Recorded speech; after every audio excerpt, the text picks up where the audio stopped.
This looks like it's moving too slow, eh? Yeah, a little too slow, eh? And here's the slow speed.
Nice outro, right? Great outro. Good take.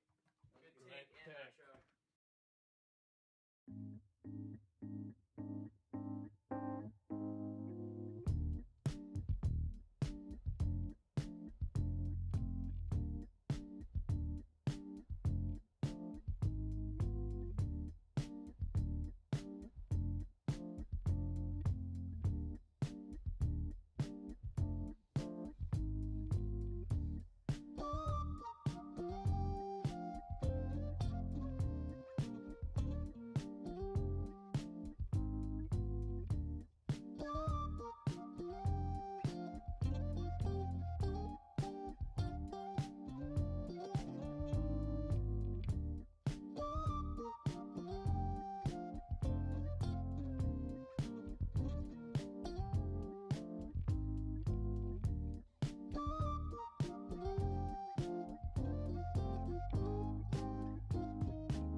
Hey guys, welcome to tutorial 6. We're actually getting pretty far into the semester and we're almost done. Not too many assignments to go. So let's take a look. We actually don't have too much to do today, which is pretty good. Because you guys just went over object-oriented programming in lecture, which is a pretty hefty topic. It's a lot to take in, and it's a pretty different way of thinking about programming than what you guys are used to. So what we're going to do today is we're going to recap a bit of error handling, just do some examples, and do some examples of a base conversion, going back and forth from decimal and like one given base. And these are the examples we're going to do, like to cover that stuff. And then what I'm really hoping to do is go over stuff that you guys might be confused about with regards to classes. Because you guys just learned that, and I'm sure there's probably some things that you'd like to have confirmed or repeated or reiterated or something like that. So we can get started. First thing we're going to want to do is go over error handling. So we're going to make an average function, just a plain average function that returns the average of some list, right? So it'll take in a list L, and we can say something like s equals 0, right? That's going to be our result. We'll say result. And we can say for x and L, for example, s plus equals x, right? We're going to add every single element of the list L to the result. And then what we can do is we can simply say return, or actually let's say result sum. That's probably more accurate because it's not our final result. We still have to divide it by the number of elements in the list. So we'll say result sum over length of L, right? And so this should be a pretty clear average function to you guys. It shouldn't be too hard to see why this takes the average of the list and returns it. So if we run this on a list, let's say 1, 3, 5, 7, we can see that our average is right in the middle, 4. Cool.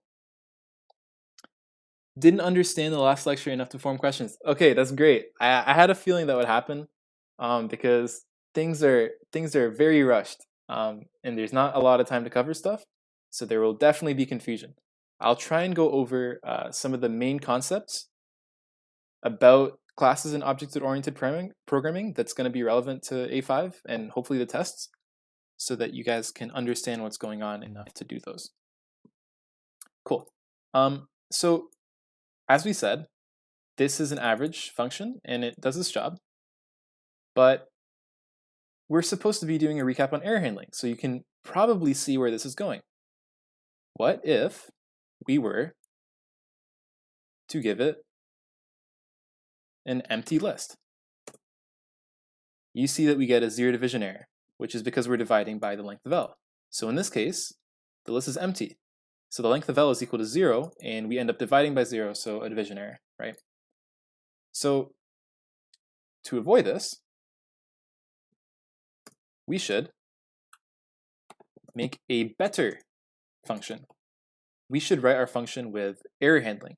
So that way our program doesn't crash when it gets an input that wouldn't work, right? So we can make average safe, which also takes in a list, and it does the same thing. And say result sum equals 0. We can basically do the exact same thing. Just copy this. But what we can do is we can do a try except here, right? So as you guys seen in your assignments, the most common way to handle errors and catch errors in Python is to use the try except blocks, where you try something and if an error is raised in the process, then your code jumps instead to the appropriate except block, right? So we can say try, return, result sum over length of L. except, right, if an exception is raised while we're inside the try block, like while we're trying to do something inside this try block, then we're going to jump to this part of the code, which is basically we're going to say something like, well, actually, we should probably say 0 because the average, maybe that's not right. We could just say, let's just return 0 for now. Because that technically is kind of right. Actually, no, maybe not. All right, whatever. That's not really the point of the problem. The point of the problem is to understand how these error handling things work, right?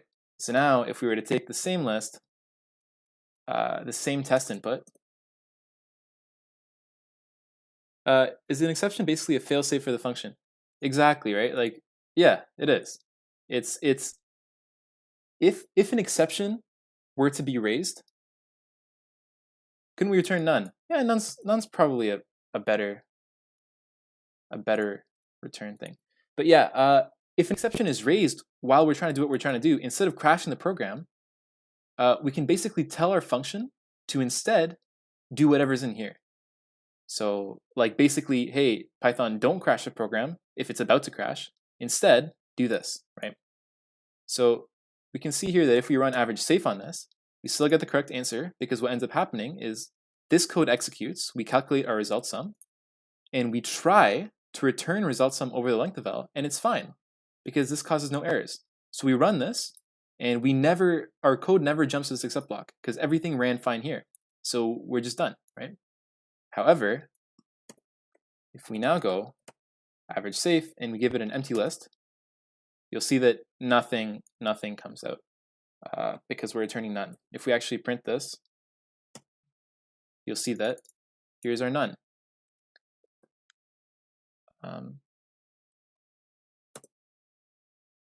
There we go. Cool. So that is pretty simple. Does anybody have any questions about error handling using try except or any of the things that we've done so far?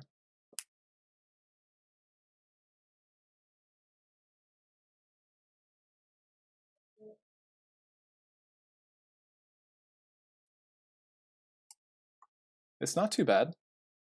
Can you try to check if element is int or float for this example?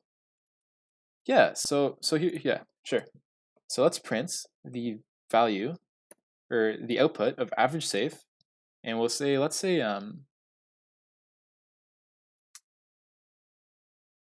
like 1, 3, and then we'll say like cat.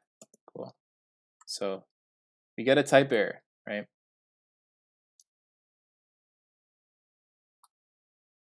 Because what ends up happening is that when we're trying to add, like result sum is result sum is a number, right? We initialize it as an integer, and then we're trying to add a string to the integer, right? We're trying to do 1 plus 3, result sum will be 4, and then we try to do 4 plus equals cat, which would not work. So there's a few different ways to do this, right? You could have an if statement back here, which basically catches the case where anything is not the expected value type, or you could enclose it in a try except, right? So what we could do is we could say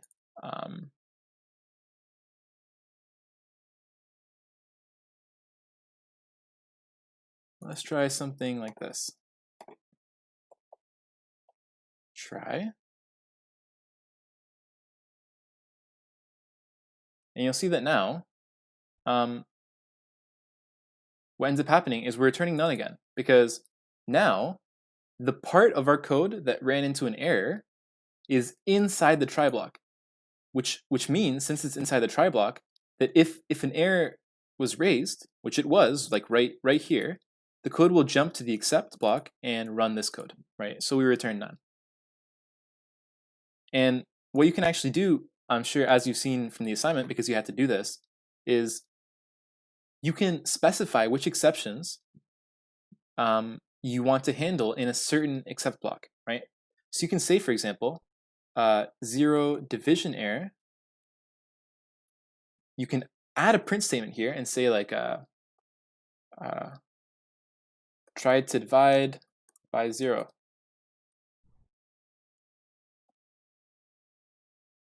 Whatever.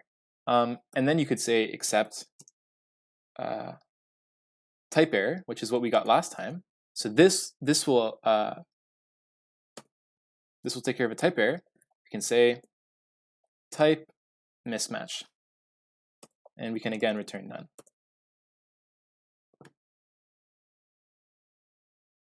And yeah, so here we go, right? So this prints 4. This prints try to divide by 0 and returns none. And this prints type mismatch and none. So for example, if we commented these two out, you get type mismatch printed and the result is none.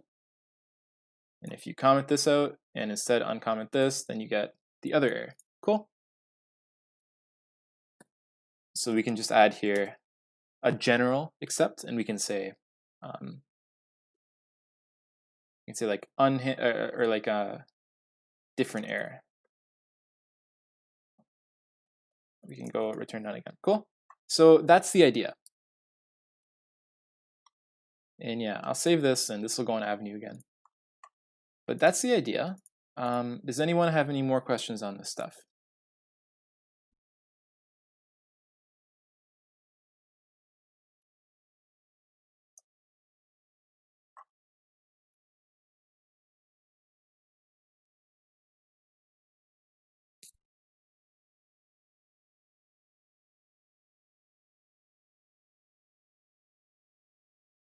Doesn't look like we have more questions.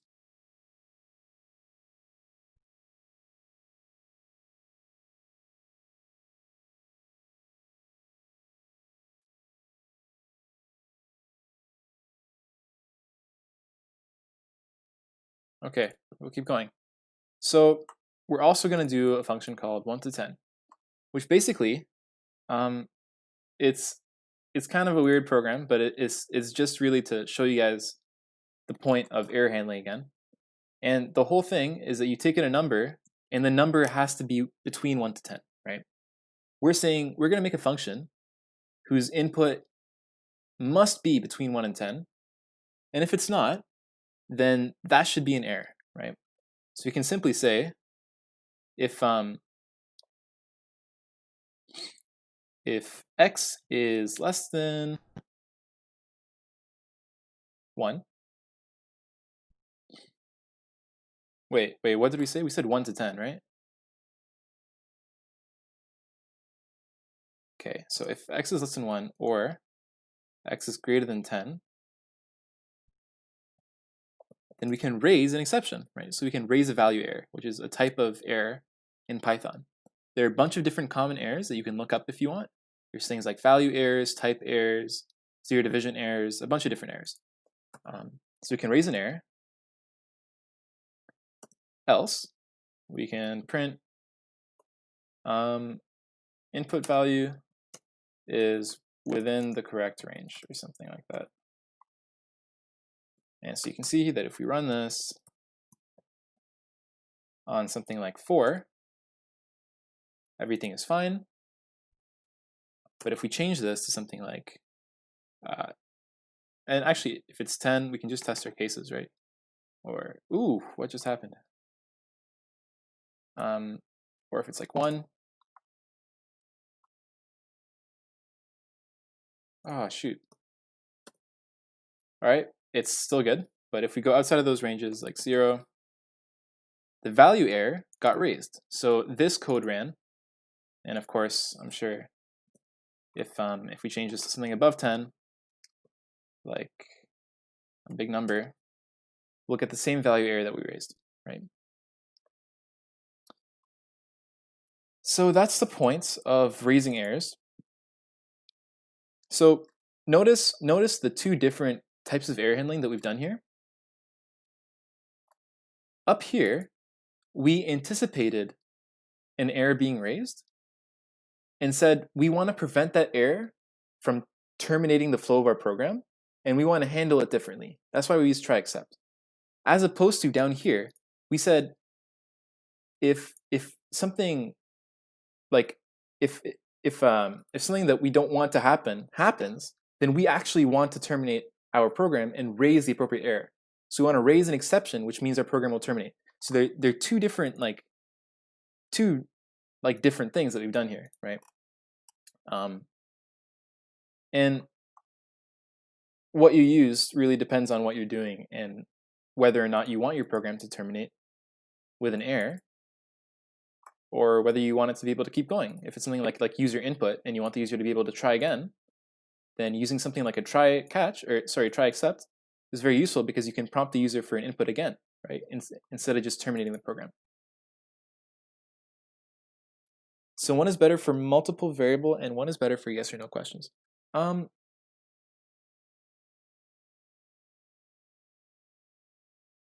Not necessarily. You could still have multiple variables expressed here. Like you can have many different conditions. You can have elifs here too, right? Like you can go elif blah blah blah blah, like some condition here, and then raise a different error, right? Like it really just depends on what you want to do with your program. It doesn't really doesn't really have to do with the type of input, so to speak. Cool. So any questions about this? Otherwise, we can move on. Like, I think this is pretty simple stuff considering you guys have done more complicated versions of this in your assignment. So if we can get through this stuff relatively quickly, we'll have a lot of time to go over classes, which are the next big thing for you guys. Okay, I'll start the next one, and if you guys have any questions in the meantime, we can cover them. But yeah, the next thing we're going to do is make a converter that goes from decimal to base 32, and a different converter, which just goes the other way around. It takes a base 32 string and gives us a decimal integer output. Cool. So let's do the first one, dec2 base 32, and it takes some sort of decimal integer input, right? Okay, so there are a bunch of different ways to write converters. You can convert between bases in many different ways.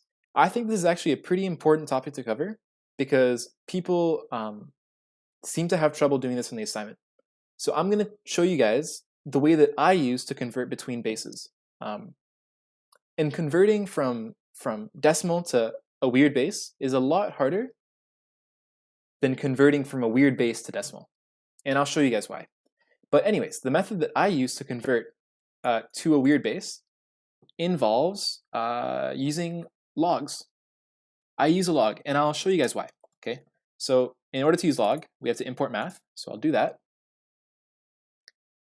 And I think just to make it clear, and also for you guys, if you look back on this notebook later on after this tutorial, I'll make some comments. So what this function does is it takes in a decimal number and returns a string, a base 32. Base 32 expression of that number as a string. Cool? So first, we should think about what symbols we need to express something in base 32. Well, if we're going to use base 32, then we need to have access to 32 distinct unique symbols, right? In order to represent each digit. So we know that 0 to 9 plus the whole alphabet, that's 10 plus 26. So that's 36. So if we wanted 32, we could just chop off the last 4. So we wouldn't need W, X, Y, Z, right? So we can just do that. A, B, C, D, F, G, H, I, J, K, L, M, N, O, P, Q, R, S, T, U, V. And I think, right, W, X, Y, Z are the last ones. Let me make sure this is right. PQRSTV. Okay, that looks right to me. So we figured out what our alphabet's going to be. And this is important because when we're constructing our base 32 string, we're going to be using these alphabet symbols depending on what we want to express. And we're also obviously going to need our result string, right?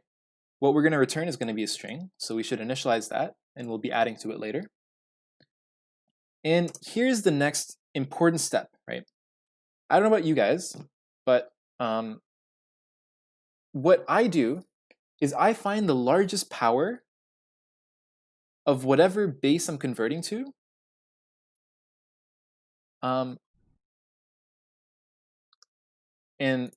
and use that. So that's pretty important. Let me quickly go over to Paint. So if you have a number, let's say you wanted to do it in binary, right? And you had a number like 101, right? And you want to convert this binary digit, this binary number to decimal, right? My process is I would find the largest power of 2 that fits in 101, right? Because that's going to determine whether our digit at the front is a 1 or a 0, right? So the largest power of 2 that fits in 101, well, we have 64 and then 128. 128 definitely doesn't fit, so we use 64, right? So we're going to have a 1, and this is going to be, this one is going to be the 2 to the 6, because that's 64, right? That's going to be the 2 to the 6 slot, if you will, okay? And then we can take the difference. So 101 minus 64 equals 37. Is that a goof? That's not a goof, I think. 37. So, and then we just repeat the process, okay? What's the largest power of 2 that will fit in 37? Well, it's obviously 32, which is 2 to the 5, which is the next one. So we would just put a 1 here. And now we do 37 minus 32, and we have 5. What's the largest power of 2 that will fit in 5? Yeah, kind of like the greedy algorithm. It's very much greedy, but I like doing things this way because it's a lot more clearer and it's a lot more intuitive. And when you're not chasing efficiency and performance, like if that's not a huge deal to you in the context of what you're doing, then I would much rather a more intuitive and natural solution, right? Which is what we're doing. So once again, the largest power of 2 that will fit in 5 is 4, which is 2 to the power 2. So this is the 2 to the power 5 slot. So our 2 to the power 4 slot and our 2 to the power 3 slot are both going to be zeros, right? Because we don't have any 2 to the power 4 or 2 to the power 3, but we do have a 2 to the power 2. So we do that. Let's just move this out of the way.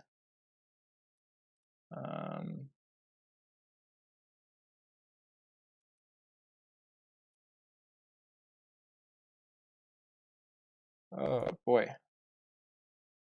Okay, cool. And keep going, right? 5 minus 4 is 1. What's the largest power of 2 that fits in 1? It's 1, which is 2 to the power 0.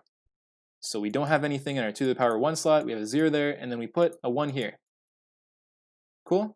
And that's your binary number. So I hope this makes sense. This is the same strategy that I use for converting any bases, okay? So let's switch back to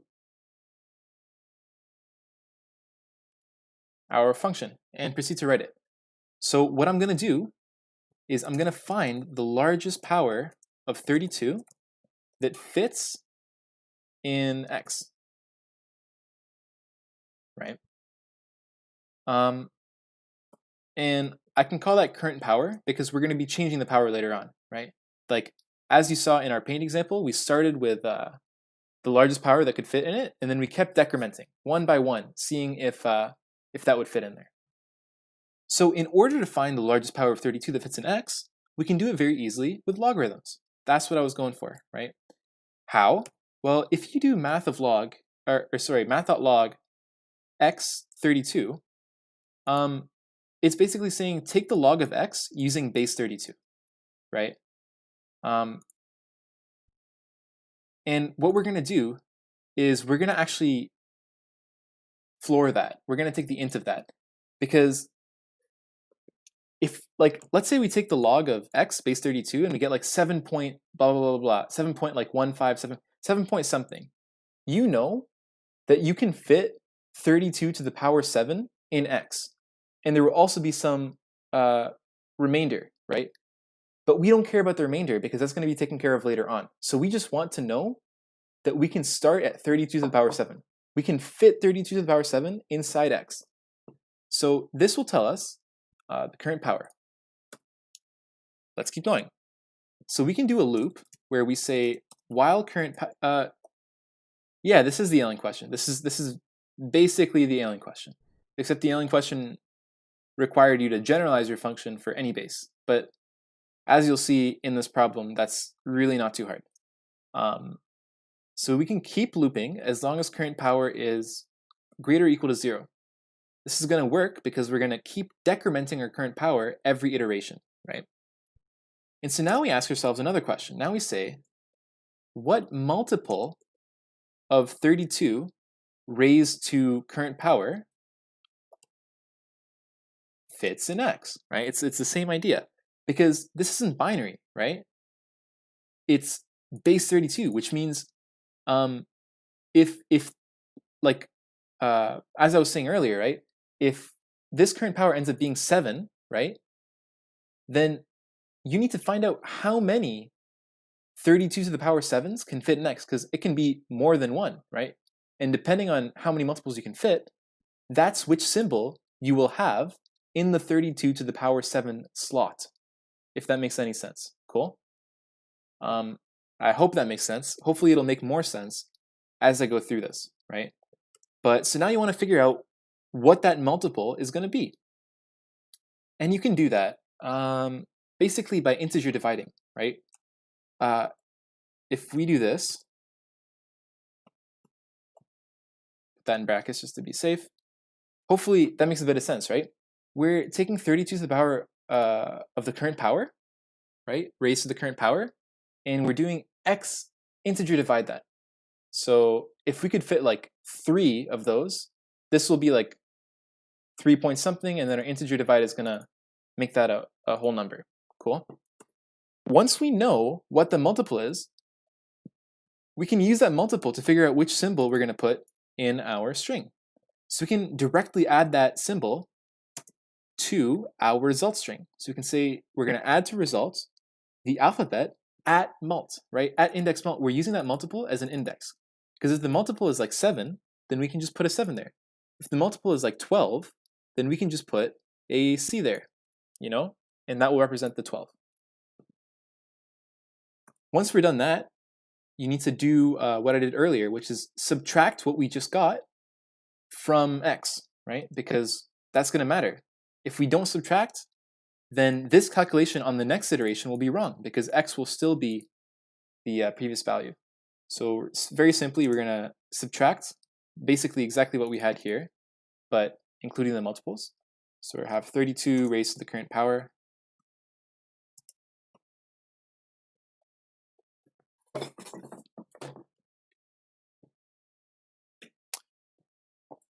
All right, 32 raised to the current power, and last thing we need to do is decrement our current power so that our thing actually iterates over each power, right? Like we were doing in our example. And so this while loop will terminate eventually. So that's basically what we're doing in our loop. And we can just return that.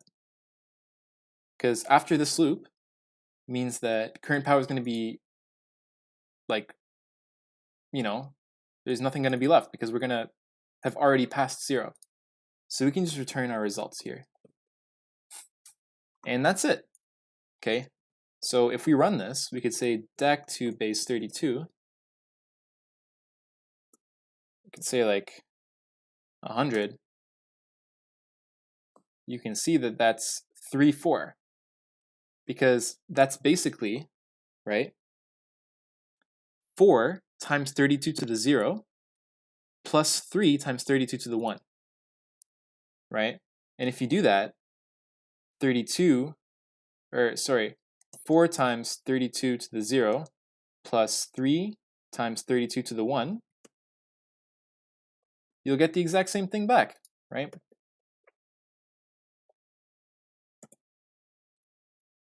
So, cool, right? Let's do our conversion the other way around. So we're going to have base 32 to dec, and we're going to take in some base 32 string. So we can say, actually, we're going to need our alphabet as well. So let's put that in there too. We'll say here, takes in a base 32 string, a base 32 number as a string, and returns a decimal expression of that number as, yeah, well, I guess that implies decimal, right? So, okay. Going the other way around, like I said, is a lot easier because what you can do is you can just keep a track, right, of what your result is, and you can basically, let's go back to Paint actually. I think this would be good. Scroll down here. If you have like 1011, right, in binary and you want to go back into decimal, then you can say, well, you know that this is the 0, like this is the 0, 1, 2, 3, right? These are the powers of 2. So you know that we're basically saying 1 times 2 to the power 0 plus 1 times 2 to the power 1 plus 0 times 2 to the power 2 plus 1 times 2 to the power 3, which is basically saying 1 plus 2 plus 0 plus 8, which is 11. And if you know your binary, you'll know that this is 11. So all we have to do is iterate over every single digit, every single character in the string, and basically just sum up the appropriate numbers, right? So let's go back to our thing, our function. And the way I like to do it is I like to actually keep a counter and go from, like, go the reverse way. Like, we'd start from the rightmost character and iterate backwards. I just think that's easier because it lets you keep track of your counter more easily, like what you're multiplying by. Anyways, so we can say, we can basically just reverse S, right? We can say for character, we'll call it C, in the reverse of S. We'll say result plus equals. We'll say alphabet dot index of C. We'll say mult times that, right? What that's gonna do is if we have a number, it'll find where that number is, and this will return the index of that number in the string. So it'll look for this character C in alphabet, find out where it is, and if it's right here, then it'll say 11, right? Because B represents 11, and this B is at index 11 in the string. And then we'll multiply it by whatever the mult is. There is no mult right now, so we should probably initialize that. We'll initialize it to 1. And what's going to happen is we're going to multiply that by 32 every time. So we're going to do times equals, right? Which is the same thing as saying this, right? That's the same thing. Just like plus equals, but with multiplication. So hopefully, like this actually makes a lot of intuitive sense to me, because it's very like intuitive. It's, you start at the rightmost thing, and it's worth 1 because it's like, right, it's 2 to the power 0. And then when you look at the left, like the next bit, the next digit over to the left, then you're considering whatever number to be in there, is you're multiplying by 2 to the power of 32. And then you move over to the left one more, and you're multiplying by 2 to the, 32 to the 2. And then by 32 to the third power, and so on, which is why we're multiplying by our base every time. Cool. And let's copy this over. We don't really need this last case, but we can say base 32 to dec. And we'll say something like 3, 4. Let's get rid of these prints. And you'll see that it's 100, which, if you put this in here, this prints 34, and this prints 100. So you'll see that both of our conversions work. Because when we convert 100 to base 32, we get 3, 4. When we convert 34 in decimal to base 32, we get 100. Cool.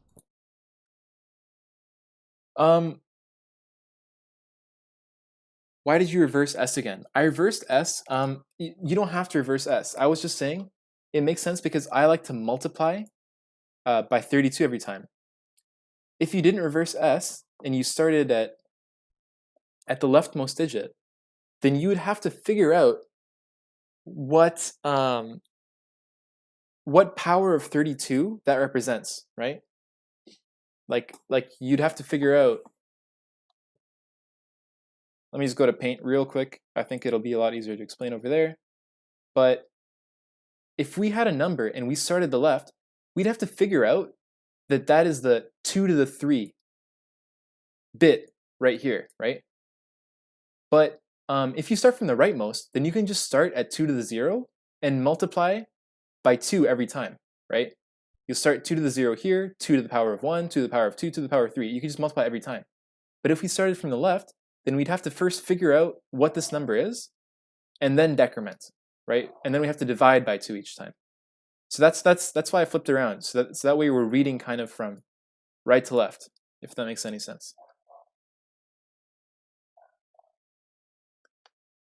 As a test case for base 32 to dec, can you use this? Sure. You send it. Take a look.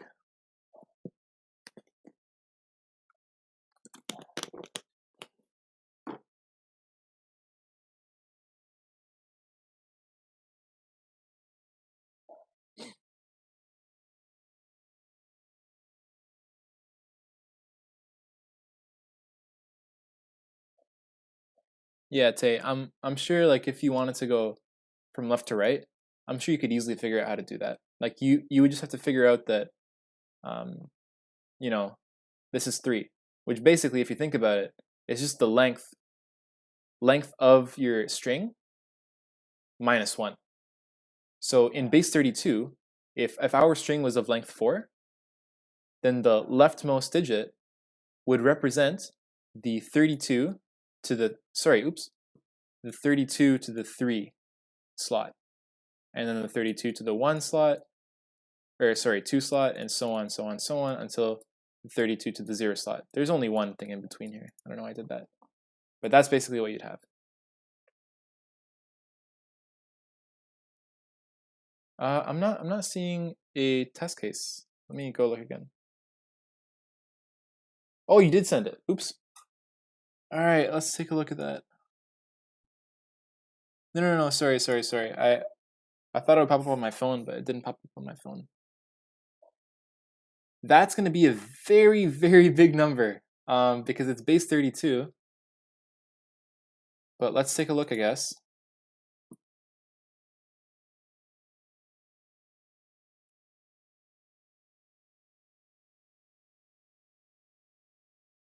Okay. Let's take a look. So you said for base 32 to dec, which is this one, which makes sense because you gave me a base 32 string.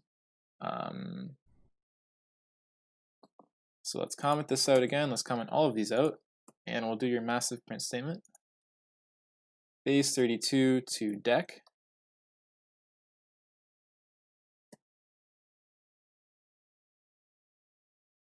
Dang, that's a good one. That's a good one. All right, I've been had. Very nice. All right, we'll leave that in there. Why not? Okay, so that actually covers everything. We've gone over everything, which means, luckily, we have time to go over everything you want to know about regarding classes and object-oriented programming. Object-oriented programming, which is gonna be big. So I'll save this again. Oops. But yeah, I want you guys to ask any questions about object-oriented programming or classes that I can answer. Any confusion at all? Keep in mind, like, if you guys can't come up with questions right now, there are a million resources online that will explain this stuff much better than any of us ever could.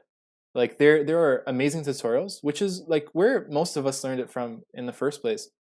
You could just search Python classes tutorial, or anything like that, and you will find so many things that teach you how classes work, how objects work, and how to do that stuff in Python, right? So what does class do again? So class, basically, in Python and in all other languages that are object-oriented, a class is like a blueprint. You're making a blueprint for a certain type of object, and that blueprint can be fulfilled every time you make that object, right? Every time you make an instance, as we call it, of that object. So pretend the class is like a blueprint,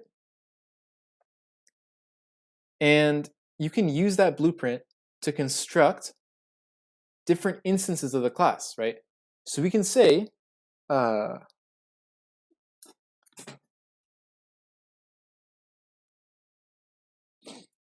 we can have a class called person, okay?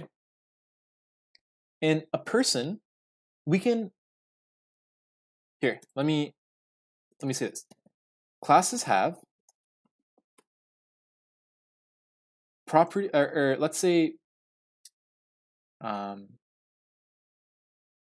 properties and functions, right?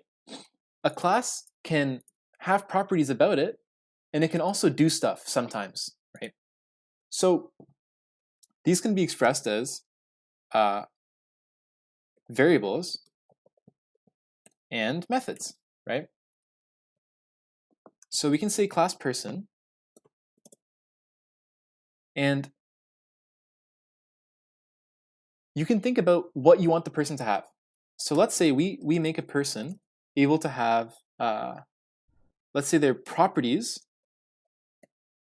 are, we'll say eye color,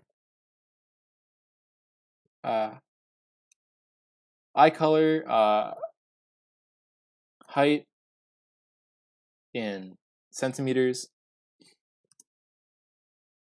and can say native language, for example, okay? So let's say those are the properties, and let's say the person's actions, right?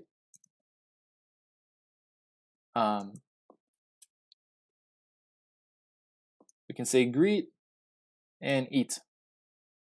Or no, let's not say eat. Let's do something simple, like goodbye, okay? So first we need to define a function that initializes our person. Basically, we need to make a function that gets ran every single time you create an instance of a person. Every time you use the person blueprint, right, the person class, to create a specific instance of a person, then this method is going to get ran. This init method, which you guys have seen. And it's going to take in self, which is basically the word that we use to describe the current instance that we're talking about of that object, right? It'll take in self, and we'll say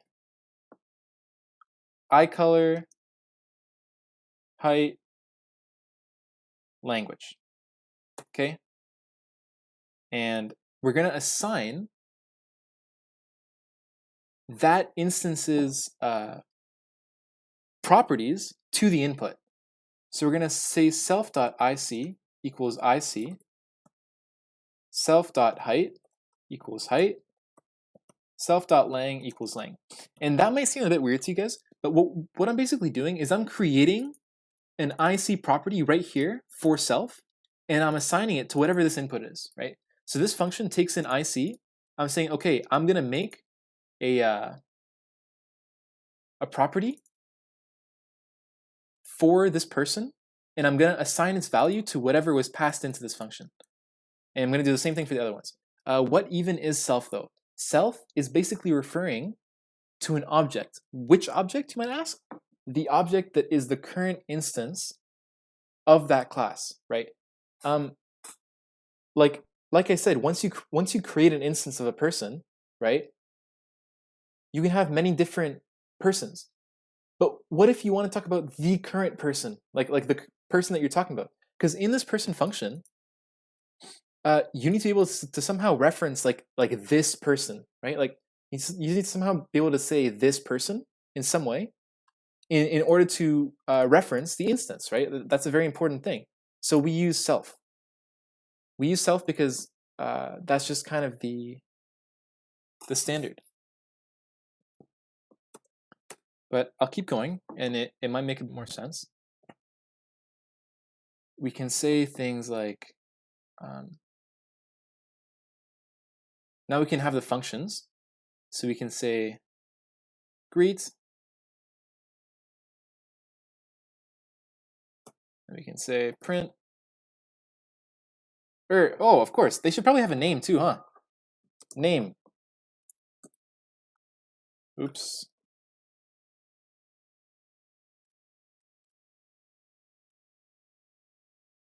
Yeah, let's add a name. So we'll say name.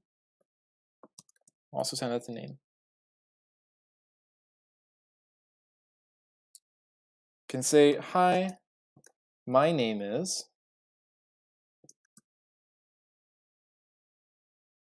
self.name, right? And see, this is useful because now we can use the self to talk about the current instance of this person. So it'll make more sense when we actually create an instance. But let me just keep going for now. I'll say def goodbye.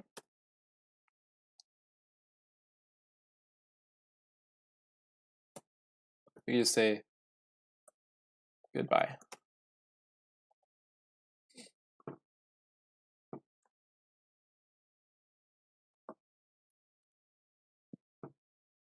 Right? So now let's try creating an instance of a person. So we can say, like let's just call it my person, and we can use our constructor that we've made. This is called a constructor because it constructs the instance, right? This init is called a constructor method. It's the default constructor because it creates the instance. This is what gets ran right here. So we'll feed it in whatever arguments are required in the constructor. The arguments are name, eye color, height, and language. You don't actually have to pass in self because it's just self is only used by the actual class, right? So we can just pass in the other things. We can say Basil, Brown, height in centimeters, and we can say Arabic. If you run this, you'll see that it compiled, right? Like it went through without any errors. And now let's try and check to see if our thing worked. So we can say let's print out the value of our person's eye color, for example. So we can say print myperson.ic. We use the dot notation to talk about the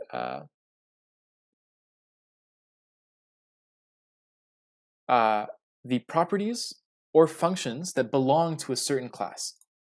If we print this out, brown is printed to the screen. This could be a number. It doesn't have to be a string. I don't know why I made it a string. And if we printed myperson.name, we get Basil. And if we say something like myPerson.greet and call it as a function, because it's a function, you get a type error. Okay, I see why the type error happened, right? So we tried to reference self.name, but we can't reference self because we didn't pass it in. You need to pass in self in order to talk about self.name, of course, right? Because this is basically saying, talk about the current instance. Notice that you don't need to pass in self here if you don't want to, because we're not using self in any way. So now if we run it, we get, hi, my name is Basil. Forgot a space there. Hi, my name is Basil. And if we do myPerson.goodbye and run it as a function,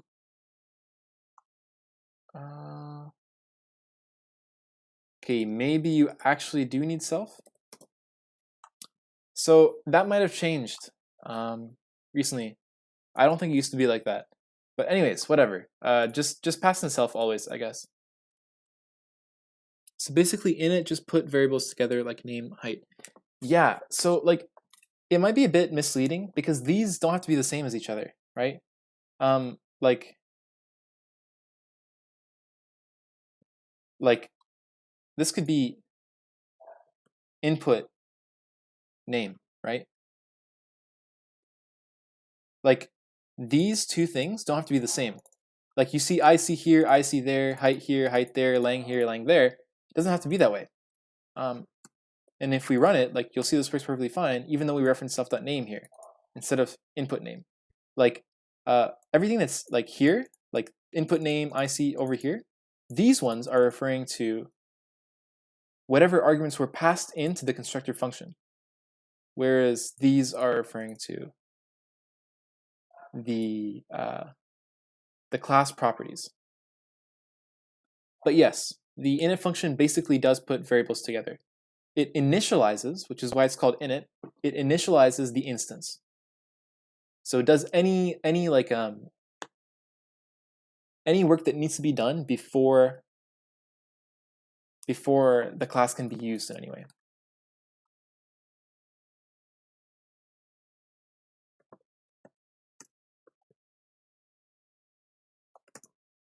But yeah, that's the gist of it. Does anyone have any other questions about classes? Like it's a pretty confusing concept at first, but I promise it will start to make more sense. The more examples you do, you'll start to see that it's actually pretty repetitive. Is myPerson considered to be the first instance? Yeah, so an instance is just any specific version. I guess instance is the best word. It's a specific instance of an object. So since we created a person object here, like an instance of the person object, and assigned it to myPerson, so yeah, the variable myPerson is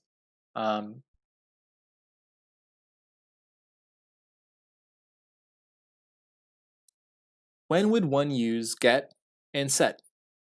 So those are both quite important. They are something called magic methods. Are you sure you're not talking about get item and set item? Because basically get item, the magic method get item is called whenever you assign something, or sorry, try to access something from a, it might be get, I'm not really sure. You have to just Google basically those magic methods, and it'll tell you exactly what Python function those override. Basically what you're doing when you do that, if you were to say, let's do an example. Let's say we're going to do this, which is basically going to, this is going to override the string function in Python when it's talking about this class. If we try to use the string function on this class, then it will instead do whatever we specify here.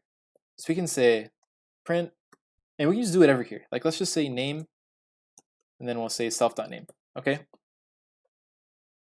So now, if we go over here and we print out the person, right?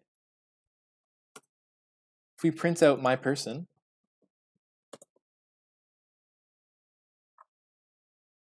oops, this should be return, not print.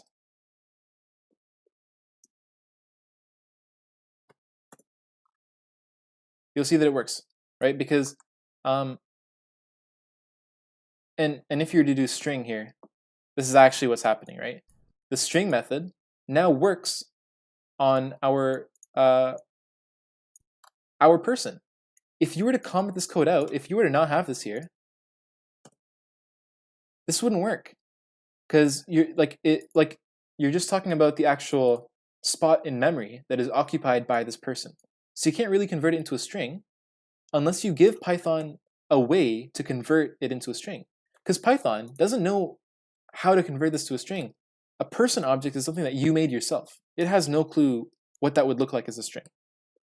So it's up to you to show it how, in a sense, right? So if you go over to assignment 5, scroll up, you'll see that in question 2, there's a lot of these magic methods. Magic methods are methods that override certain Python methods, and they're oh man, it's not good. And they're indicated by those 2 underscores before and after them. So for example, like the string magic method that we used. If we go back, yeah, you'll see, for example, the underscore str underscore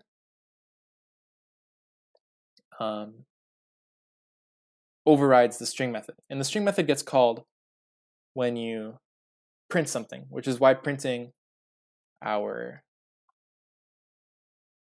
person used the string magic method. I hope that makes a bit of sense. Can you possibly do the practice question from A5? I haven't taken a look at the practice question from A5 yet.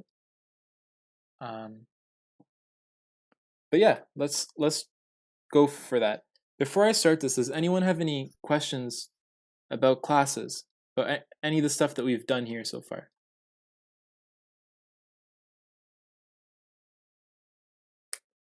Also, quick announcement is tomorrow. I'll have my tutorial tomorrow. I made an announcement a while ago that rescheduled 2 of my tutorials. This is the second one that's getting rescheduled.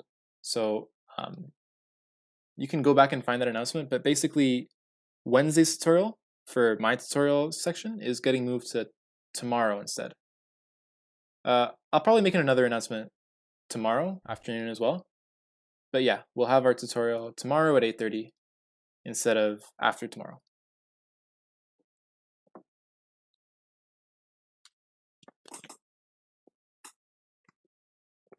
Okay, it doesn't look like there are any questions for classes. So we'll take a look at, oh, okay, so you can have a function that converts everything to a string instead of using the string method every time.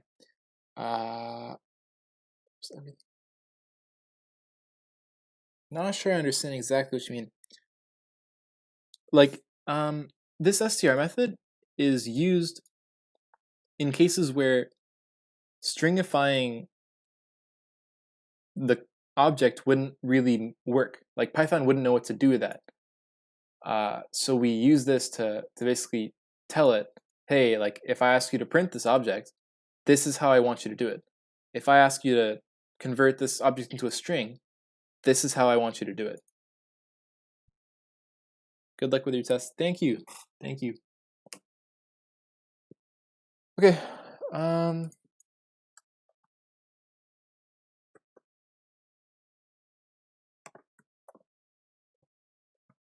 think I'll leave that there. So this is basically our whole tutorial notebook. I'll save that and that will go on Avenue. All right, let's take a look at the practice question. Blackjack. So we're doing a blackjack sort of thing, I guess. Write a program that draws cards from a deck and simulates a game of blackjack. Cool. Create a class representing a card, filling in the template below. For the value method, kings, queens are worth 10. All right.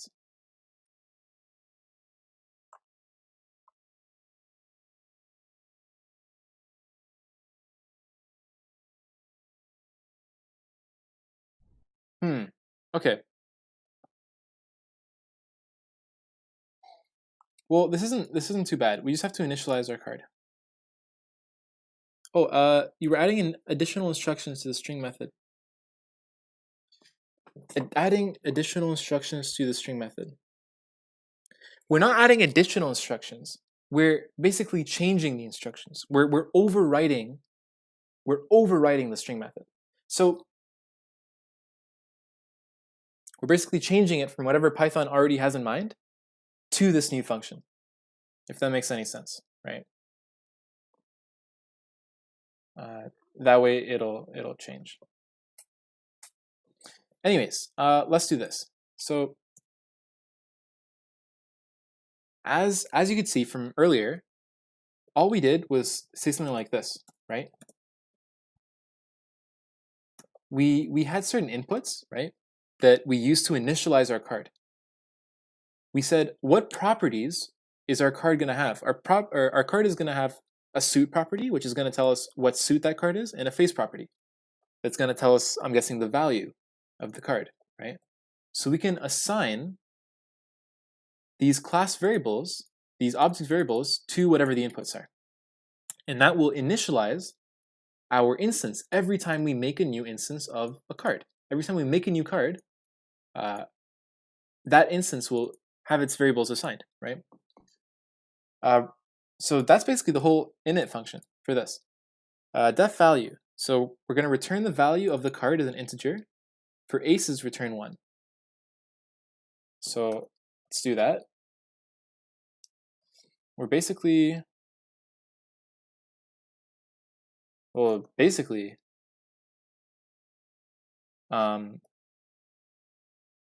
the face is an ace, which as you can see down here in the examples,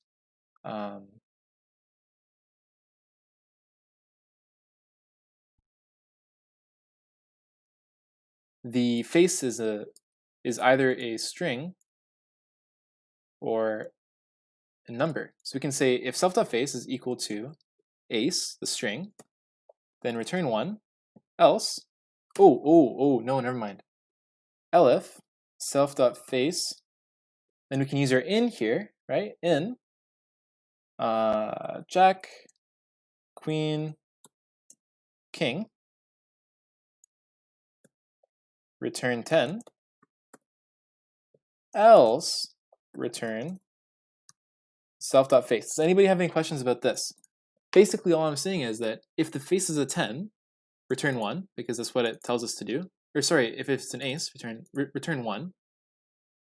Otherwise, if the face is either a jack, a queen, or a king, then return 10. Otherwise, just return the actual integer value on the card, right? Because if it's not a jack, queen, king, or ace, then it's just going to be a number, like 3. We can just return that instead. So that's that. Let's run this cell, and then we can run our test cells. That one passed. Basically, all we did here was create a new card instance, right? We created an instance of the card class, and we gave it a spade suit and a value of 3 for the face. And now we just check to see if the value of C1 is equal to 3, which runs this function, right? And it looks for whatever face is. And it would go here, it would go else, since 3 isn't jack, queen, king, or ace, and it would return 3, which is what we have here. So we pass that. And we'll probably pass these ones too, because I think we coded it right. Cool? All right, now create a deck class that consists of 52 cards by filling in the template below. Represent the suit of cards as a string, spades, diamonds, hearts, clubs, and the face of cards as a single character or integer, from 2 to ace. Okay. So we can basically say, let's just have the suits together, because what we want to do in this function is we want to create a deck. So we want to create a list basically of 52 unique cards. We can't have any duplicates, right? A deck doesn't have 2 of the same card in it. Every card is only in there once. So for example, the Jack of Hearts, there's only 1 Jack of Hearts in the deck. So we need to make sure that we cover every single one of the 52 unique cards, and we do so only once. So we'll list out our strings, or our suits, my bad, like this. We'll list out our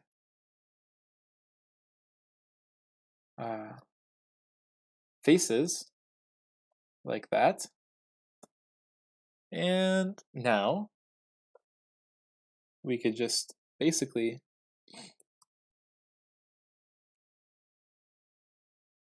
or let's just call it like a stack of cards.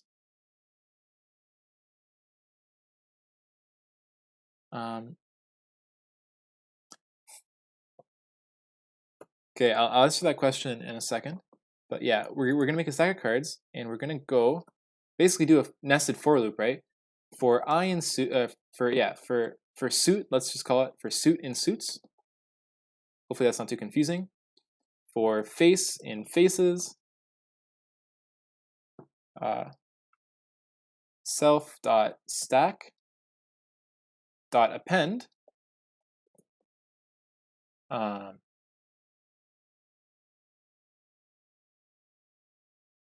card suit face, and we ran that and it ran fine. Hopefully that makes sense. What we're doing is we're just iterating over every suit, and for every suit we iterate over every face, and we create a card using that specific suit and face, and we append it to the stack. And yeah, so you're getting a bunch of answers now, and I'm pretty sure they're all right. Yeah. So the idea there is you can't separate ors like that. Actually, you know what? I have a great Piazza post on this. I'll find it.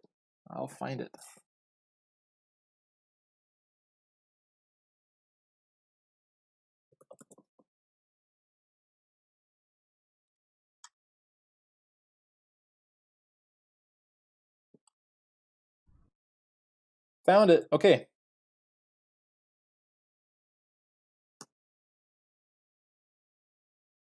So, basically, you can't do this. You can't have if A is equal to X or Y or Z.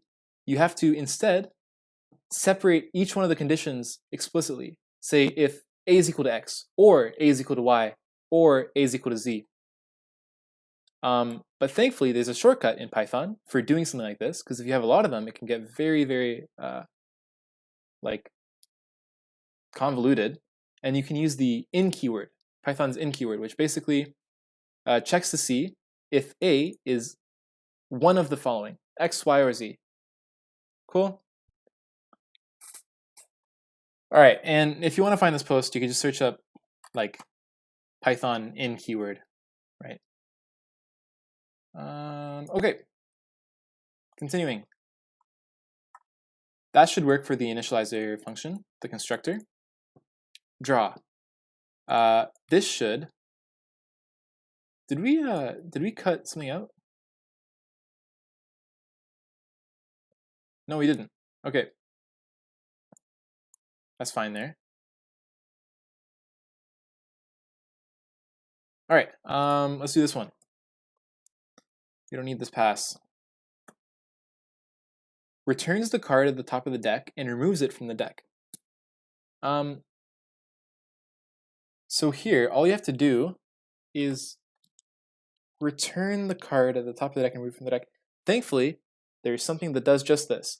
If you want to remove something at the top of a list and return it, that's called popping something off the top of the list.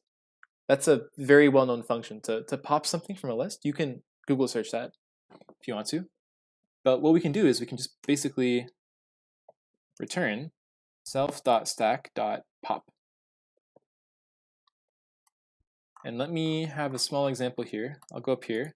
If you have a list, let's say a equals 1, 2, 3, and you say a.pop, see how it outputs 3, right? And if you were to print a after you pop it, you'll see that that element is gone. That's basically the exact functionality that we want to replicate when we remove a card from the top of the deck. Cool. So that's a very simple function.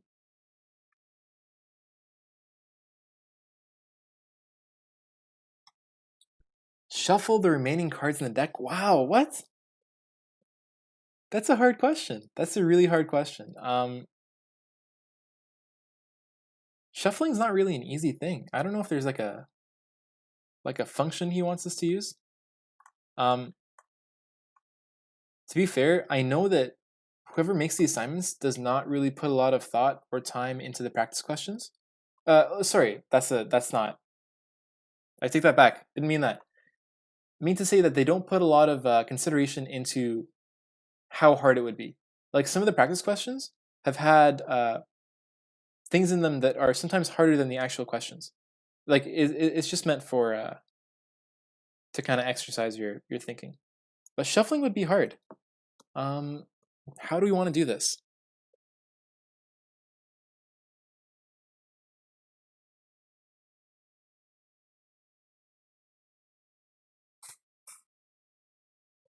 Is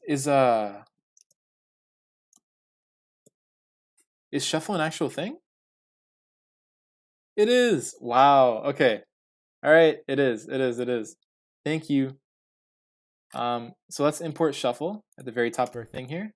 Or sorry, import math. Or no, import random, no? Yeah, there definitely is. And async just mentioned it.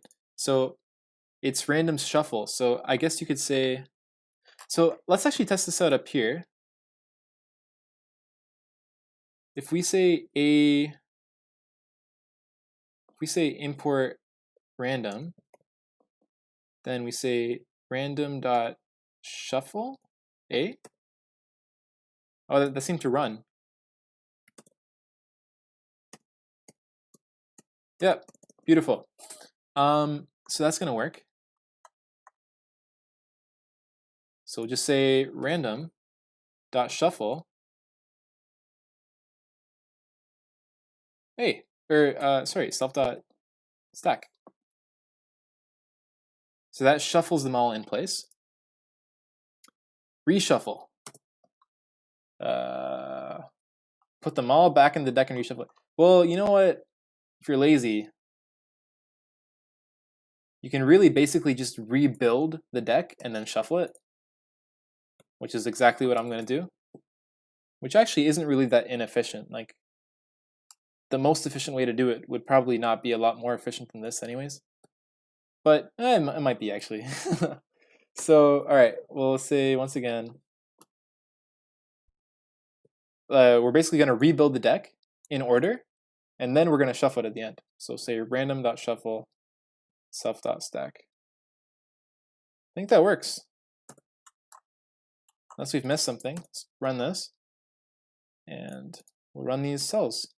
So we made a deck, we initialized it with D, under the variable D. You'll see that the constructor doesn't take any inputs, right? So this is fine for initializing a deck. Run this, we're basically drawing a card from the deck, and we're going to put it under the card variable. And you'll see that the card that we drew was the Ace of Clubs. And we even got its value, which is an ace. Is that random? It is, because the first thing in the... Oh, of course it is. It is because we haven't shuffled it yet. So clubs is the last one here. Ace is the last one here. That would have been the last one that we put into the deck.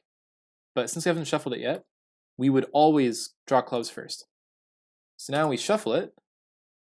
Oops, shuffle it. And we get a random card when we draw it. Yeah, for example, like the Jack of Clubs, and it's worth 10, thanks to our rules. Thanks to the value function that we made up here, right? Jack is worth 10. Keep going. The following function returns the value of a hand as a list of cards in blackjack. Cool.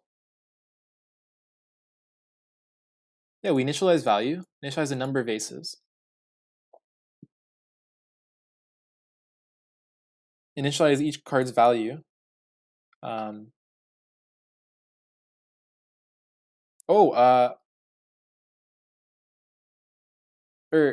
No, yeah, this is a different variable.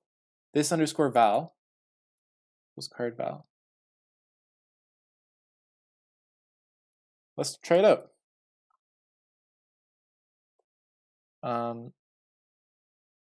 Value, and it takes in a list of cards.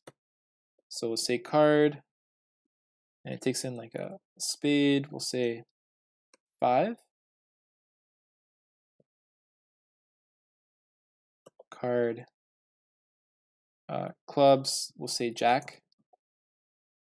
And we'll also make another card object in the list, and we'll make it an ace of diamonds. Or yeah, this should be J, not Jack. And if we run the value, we get 16. Because we have Jack is worth 10 plus 5 plus 1, so 16.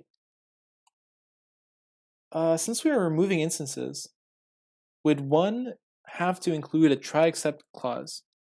I.e., when you draw from an empty deck. Ooh, good thinking, good thinking, good thinking. So let's actually add here. We'll say print the length of D, or the length of D dot stack. C is 41, right? 40. Every time we draw, the size of our card stack goes down. So let's run this a bunch of times. I'll spam it. We'll go all the way down to 0 and see what happens.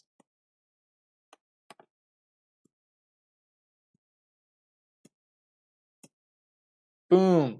Very nice catch. Yeah. You get an index error because you're trying to pop from an empty list, right? There's nothing to draw from. So very good catch. So very easily, you could have a try and an accept.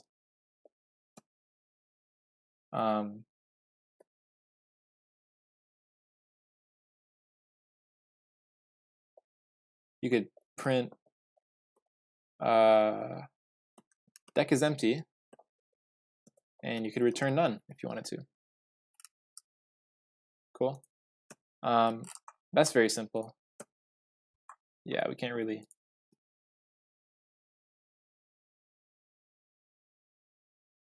Let's go. All right, 3, 2, 1, 0. Deck is empty, so we do get the print. Yeah, but the issue is that we still try to, we basically try to, so since we're returning none,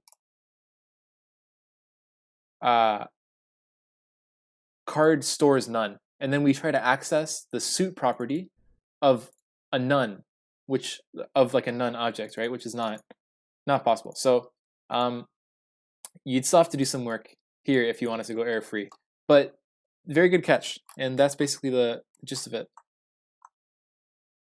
So,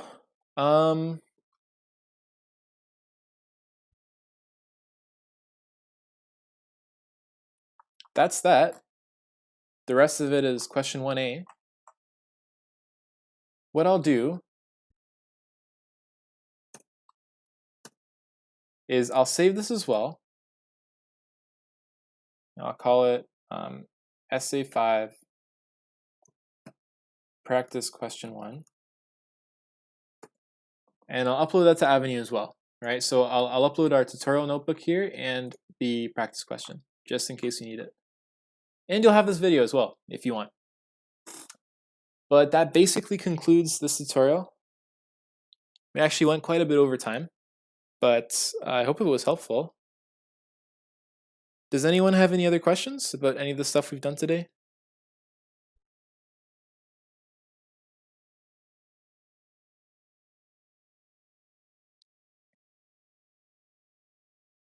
If not, we can wrap it up.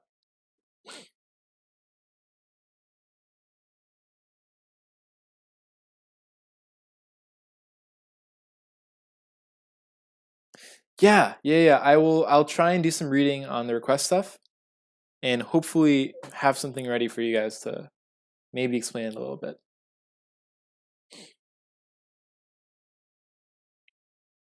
All right. Yeah. So once again, the tutorial is going to be tomorrow instead of Wednesday for this section. Thanks for coming, guys, and I'll see you then. Bye.